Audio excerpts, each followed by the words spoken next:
Welcome to Ilagan Whiteboard Friday, where we look at complex legal and compliance issues in a simple to do ways. This series is brought to you by Ilagan, your partner and provider of end-to-end business services. Hello and welcome to Ilagan Whiteboard Friday, where we look at various complex legal and compliances related issues in a user-friendly manner. Today we will look at various advantages of why we should do a private limited company. A private limited company is one of the best form of doing business in India. It has wonderful practices, it has established policies and stuff, it has been there for ages, from few decades and all. People know it by birth kind of thing. So private limited, what are the major advantages that you get? So foreign direct investments or NRIs, they can be a part of a private limited company. It is also possible to have a complete set of NRIs, nobody from India, and they can still come together to form a private limited and do business in India. It can be NRIs, it can be completely foreign people, like maybe an American or a European or someone who need not be a non-resident Indian. It can be a foreign citizen also who can run a private limited company in India. So foreign direct investments are allowed, although we have to see the sectoral cap. For example, in IT industry and all, 100% FDI is allowed. So it has a very highly flexible and a scalable nature. So flexible in the sense it has multiple classes of shares like preferential shares, equity shares and all. So which you can issue it to different people. You can associate differential voting rights with each shareholder's category and stuff. So you can even create say 5-6 different kind of categories. You can have different voting rights associated with each. You can issue debentures which you can convert it to equity or may not convert it to equity. You can just pay it as a debt. It has a lot of scalability concerns. For example, you can do a business for as low as 10,000, 5,000, or it could be a completely loss-making unit to thousands of crores of revenues, and a highly profitable business can be run by private limited company that has so much scalability into it. One of the major reasons why people go for private limited is basically it has got a very good branding among all kinds of stakeholders. For example, employees, your customers, your vendors, your public at large. Everybody knows that if you are doing a private limited, you are a serious form of doing business and you are here to stay, not to run away overnight kind of thing. So these are few things, and you should also keep in mind, like today in India's scenario, if you look at the hiring of employees has become challenging, getting good customers is getting challenging.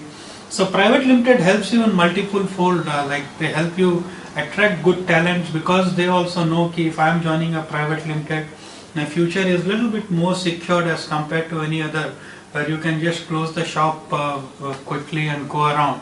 So you can attract better talent, you can go to companies, bigger companies, smaller companies. In fact, a lot of our clients have said that many big companies have these internal policies where they do only with they do business only with private limited and public limited companies, not with any other form of doing business. So that's where you get to enter into. Most important, if you are trying to raise a risk capital, for example angel money, seed money, or a VC or a venture fund kind of thing, then these people would actually force you to move to a private limited. Some of the reasons we have already discussed here, you have differential class of shares and stuff. We will look at it in much more detail because this has been a pressing questions from a lot of people, why investors prefer a private limited company.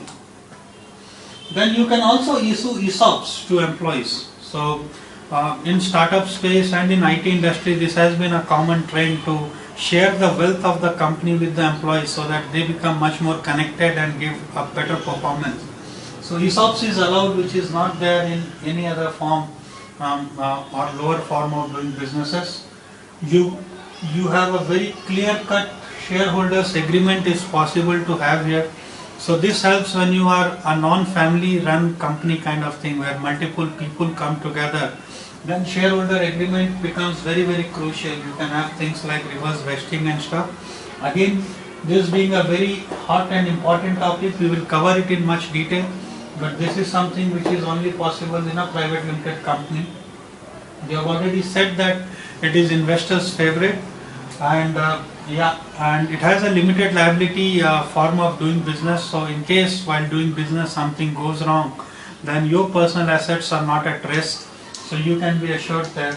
And private limited company is one of those entities which can actually go public by doing a small paperwork at ROC and converting it to a public limited company. So this has the ability of, so the scalability you can see right from zero to a public limited company is only possible in a private limited company. So that's one of the best form of doing business, but still we recommend you talk to an expert and just don't go by it. Many people think that private limited companies are very difficult and expensive to maintain. Actually no, that's a kind of a misnomer. So the major difference in a practical scenario, if you look at a private limited, is the audit part. So in private limited companies you need to have a mandatory audit, whereas in other forms of doing like LLP, private proprietorship and stuff, until you cross a certain turnover, the audit is not mandatory. That's the major difference between private limited and other forms. Whereas audit in one way helps you a lot. It helps you to maintain transparency. It helps you to ensure that everything is going in a right fashion and you are fully compliant kind of thing. The cost wise, it does not cost you too much for audit. The cost can vary depending on your transactions, your nature of business and other stuff, and the type of service provider you choose. And few more compliances which are little additional in private limited is conducting a regular board meetings, which is on a quarterly basis, which is again not a rocket science. So it's a easy to do process. It's just that the board of directors now, even video conferencing and stuff like that is allowed in private limited. So you may not travel, even if you are, say, all the directors are located at different places. You can actually you regularly meet to do reviews of the company, where it is going and stuff. So you can actually do a video conferencing and conduct those board meetings. And you should also talk to your expert who will help you guide how to conduct them. And it's an easy process. Don't get worried about all those things. So actually private limited does not have too many complex compliances. When you go public, then the compliances level increases, but many people just because they are not aware of it completely, they say that private limited has too many compliances, which is not the case. So these are some of the benefits of private limited company.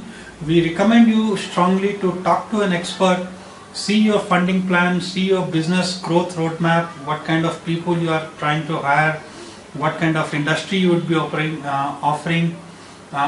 in, and what product and services you are offering before you take a call which is the right business type. But certainly there is no doubt that private limited is one of the best way of doing business in India. That's it in today's Whiteboard Friday. You can always write to us at support@elagan for any more queries you have on the topic, or you can also check out our extensive knowledge base at elagan.com/kb. Thank you very much.